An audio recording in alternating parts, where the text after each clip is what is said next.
I wanted to share with you one of the best interviews I've seen all year conducted by one of Roland Martin's panels on his Black Star Network, as well as some notes that I took as I was listening, because it's good stuff. And we know it's true because we are living it here in Norfolk, Virginia and Hampton Roads. In 2014, the Flint, Michigan official 2014, when officials appointed by then Governor Rick Snyder switched water source to the Flint River to save money. The water contained high levels of lead and bacteria, which flowed for 18 months, affecting Flint's predominantly Black population and killing at least 12 people. To date, no one has been held responsible for the continuing crisis.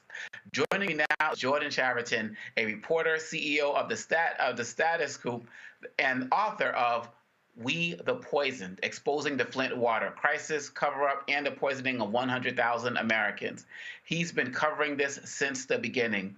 Thank you so much, Jordan, for joining us. And there are so many questions I want to ask you, but I just want to start with, where are we today in 2024, 10 years later? We are unfortunately not too much different from where we are 10 years ago. That might sound shocking, but despite the government's claims, there is still dirty water in Flint. I just spoke with residents today who have rashes, are getting discolored water in a lot of places in Flint. There is no criminal accountability. Tragically, cancer is surging in Flint. In some cases, some types of cancer are up 300% compared to before the water switch. And these residents do not have expanded health care. That was a short-term Medicaid expansion that has expired. So between the water being problematic and contaminated, the lack of criminal accountability, cancer surging, and frankly, an ongoing cover-up, this is, to me, one of the most egregious examples of environmental racism and injustice in American history. Jordan, you've been on this from day one, and everybody talks about how progressive the state of Michigan is, the leadership, and so on and so forth. How in the world could this be happening? When I say this, I mean, number one, what you are describing as a cover-up, and two, no accountability to this day. Yeah, and I also want to be clear, because my book reveals this was not an effort to save money. This was an effort to make money. This was a massive privatization scheme that obviously went very wrong. Wow. Yeah, the details of that, I mean, there was no reason for Flint to switch its water. No reason at all. They built a completely brand new water pipeline that was on the same exact path as the existing pipeline Flint got from Detroit. Detroit cut its rate in half to Flint to save it as a customer. But there were people that wanted to make money on a brand new water system, and there were also Wall Street banks involved. So my book really, for the first time, details that whole financial scheme that is still not being punished today. The other thing is, you know, the state put out the number that 12 people died. Well, my book will show you a lot more people than 12 people died, including all the people now dying of cancer. But to quickly answer your question, how no one is held accountable, my book also reveals that the current Attorney General of Michigan, Dana Nessel, who is rumored to want to run for governor, I can't get in her head, but her decisions kind of sabotaged the criminal investigation. She fired prosecutors that were moving the investigation along, were about to go to jury trial. She fired them, she dropped all the charges, and then restarted the case from scratch, with experts and lawyers told me was unheard of. They've never seen anything like that.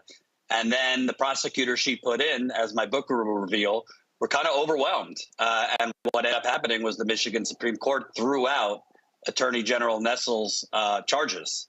So it was kind of between the direct government cover-up and, you know, really dumbfounded decisions by the current Attorney General.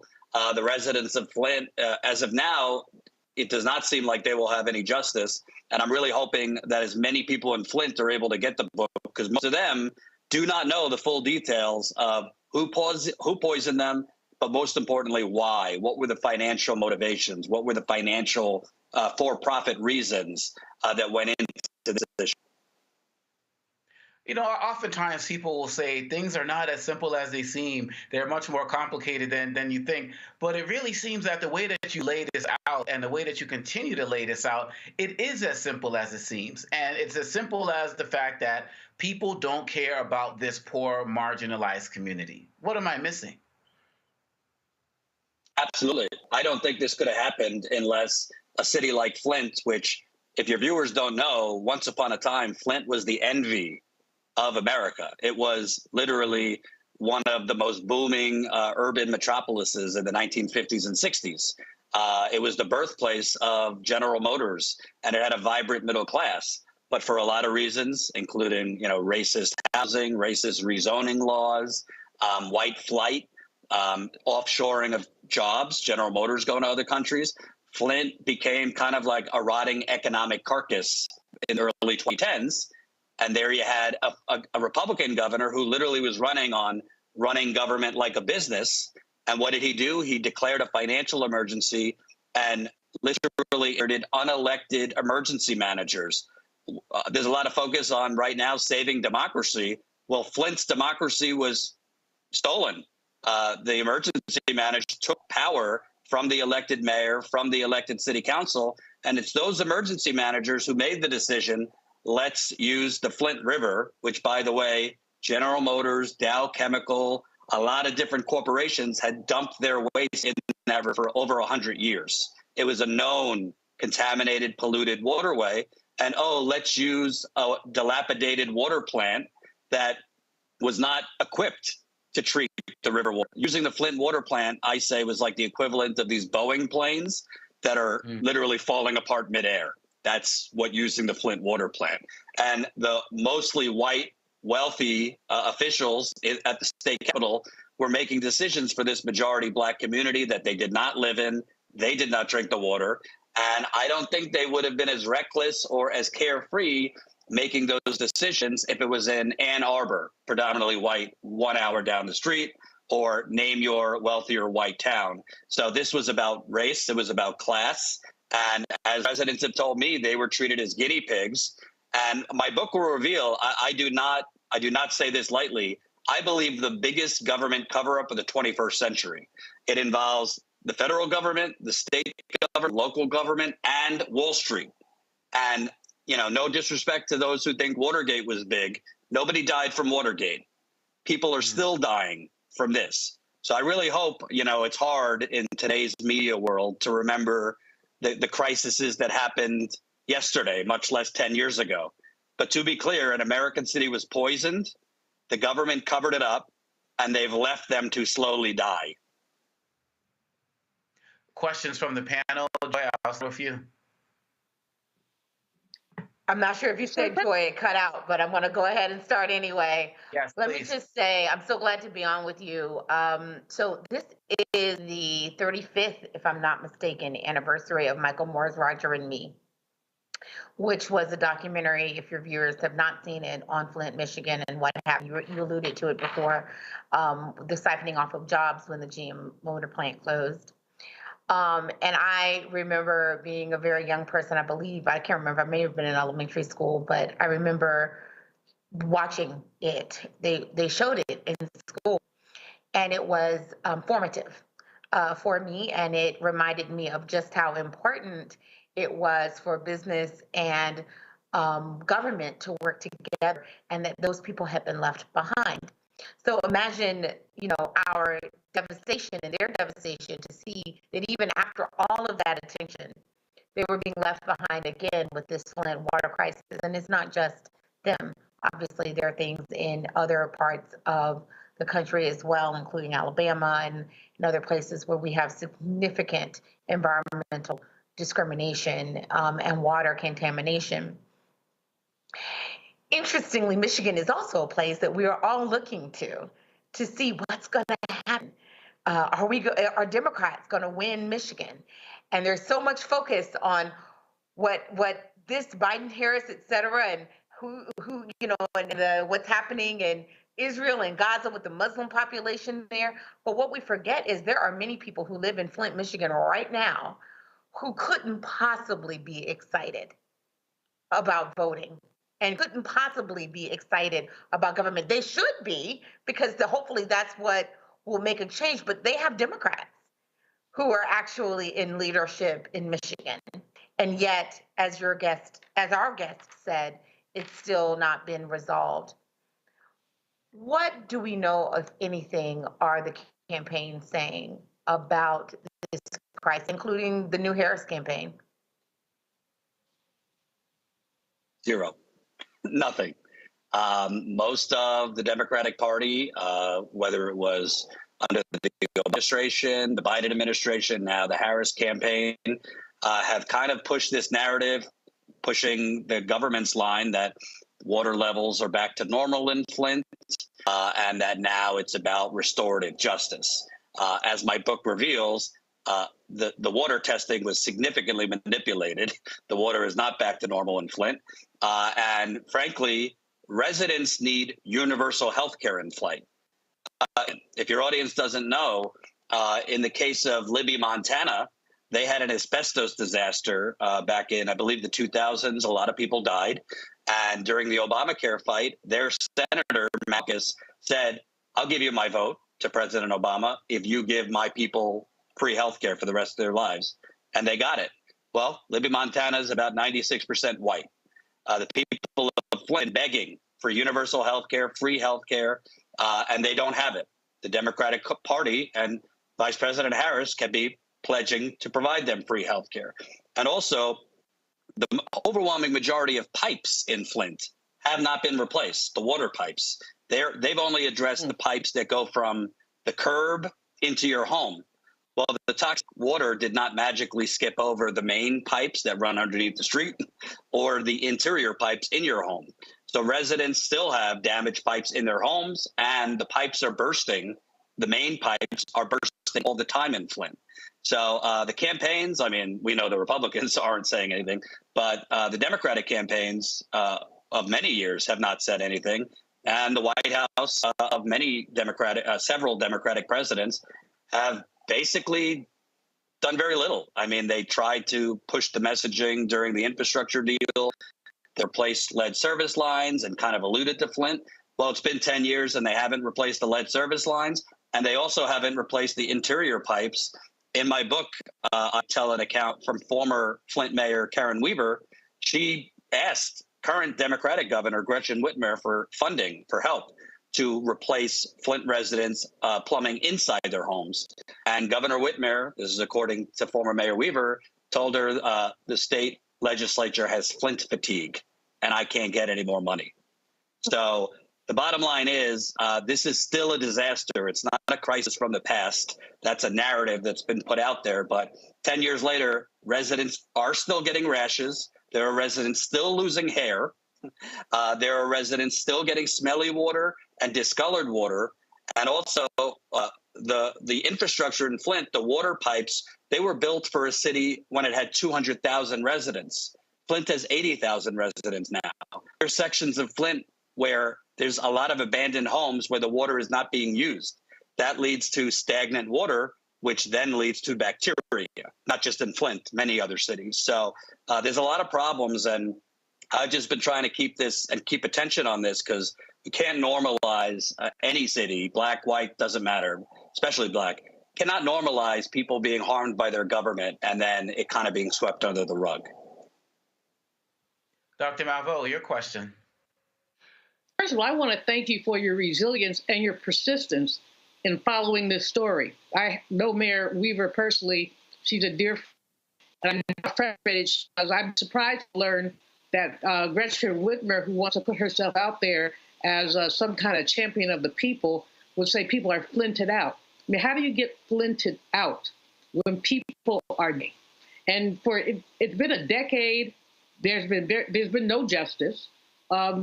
And the word, you said something a bit back, which Omakonga knows this is one of my favorite words, predatory capitalism. Yes. The reason that Flint got exploited was because people found a way to make money from their misery. They didn't need the new water lines. They just wanted them because then they could make more money. Detroit gave Flint a break on their water prices, but the new authority, I understand, and I haven't finished your book, but did not give them such a break. So somebody's making money. So the dots need to be connected, and basically the lowlifes, and I use that word advisedly, need to be exposed for what they did to the people of Flint. Now, you've done exhaustive reporting. I know you talked to lots of individuals. You have one part of one in the book where you talk about a man who like basically blew up at a city council meeting, just being so frustrated at the fact that he could not get any answers, that they can't get clean water. In your reporting, and is there any recourse? Is there anything? Is this just so like we say, oh well? I mean, you're right. The Biden-Harris administration, or now the upcoming Harris administration, could do something. But you know, in my mind, and you correct me if I'm wrong, President Biden could sign an executive order tomorrow and bring universal health care to the people of Flint. He could do that. And it would make a huge difference to those people who are dying. But what recourse is there? Do you think an executive order is a possibility, or a likelihood, or a possible solution? Help me out with this, because I'm listening to you gets my blood boiling. Well, I also want to point out, and I know a lot of your viewers, might think, might be pro Democratic Party. I don't care either way. To me, politicians on both sides are corrupt. But the current Attorney General, Dana Nessel, I put in several Freedom of Information requests because she has documents outlining the financial fraud that caused this crisis. Particularly, there was a RICO investigation, and there were RICO charges. RICO is what they use against mafia figures back in the day, 1970s, 80s.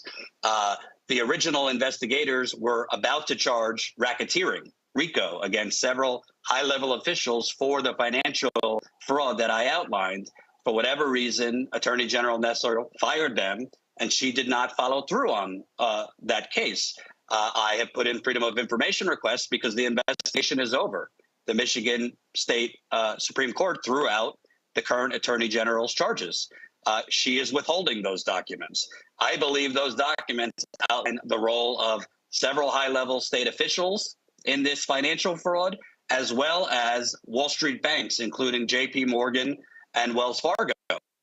Important, there still is, if the financial fraud is exposed, I believe, and based on lawyers I've spoken with, there still are criminal charges that could be filed related to the financial fraud. That's why it's so important that the Attorney General, even if it's slightly redacted, release that information. So far, first, her office told me they didn't have the documents. Then suddenly they found them. And then she's not giving them to me. So that's number one. I believe there still could be criminal charges related to the financial fraud. Let's just say scam, to simplify it. Number two, President Obama, when he was in office, he did not declare a disaster in Flint. He declared a state of emergency. That's key, because a disaster means the federal government, basically, they could have sent the Army Corps of Engineers into Flint and dug up all the pipes, and it would have happened not in 10 years, but probably a year. That's still President Biden. Democrats like to say, well, by law, we can't, because that's only for natural disasters like hurricanes or tornadoes or whatnot. Well, they seem to be able to find a way for things when they desperately want it in Washington. I believe, and based on lawyers I've spoken to, that the Flint water crisis can be fit into that. And a disaster could be declared, which would unleash a lot more federal resources, including the Army Corps of Engineers, because again, years later, they have not replaced the pipes. Do you know in Ann Arbor, Michigan, which is an hour down the road in White, they replaced the pipes after the Flint water crisis. They replaced the pipes preemptively, lead pipes. There was no problem. They just got rid of them preemptively because of what happened in Flint. Yet in Flint, they haven't replaced them. That is a federal government. That is a federal government failure. So they could still declare a disaster. Like you said, Biden can, I believe, provide universal health care for the people of Flint. And right now, cancer is surging in Flint. So they need doctors, they need health care, and they also need behavioral specialists and a lot more behavioral and cognitive support, because children have been damaged with learning disabilities, volatile mood swings, which leads to crime. Lead affects your brain. There's a lot of problems, physical and mental, not to mention the PTSD, the trauma. I mean, you go to Flint, I talk to residents, it's dark. I mean, people are tired and fed up. And in terms of 2024, I'm not a pollster, but I could just tell you based on the hardcore activists I'm talking to in Flint, a lot of the residents I know, they are not, it does not seem to me like they are just, chomping at the bit to get to the polls, even Harris. And we know how tight it is in Michigan. So if you get a lower turnout in Flint or Detroit, I mean, that could cost the Democrats the election there. So I think that the federal government, whether it be nominee Harris or current President Biden, need to right the wrongs. And by the way, the federal EPA, both under Biden and before Biden under Trump, the federal EPA has not acknowledged guilt and has not settled the people of Flint. So they have not provided Flint money. The federal EPA, the state of Michigan has settled with Flint for far too little, in my opinion. The EPA has not. So that's another thing President Biden can do, to pledge to, first off, admit guilt and then settle. So there's a lot President Biden and now nominee Harris could do.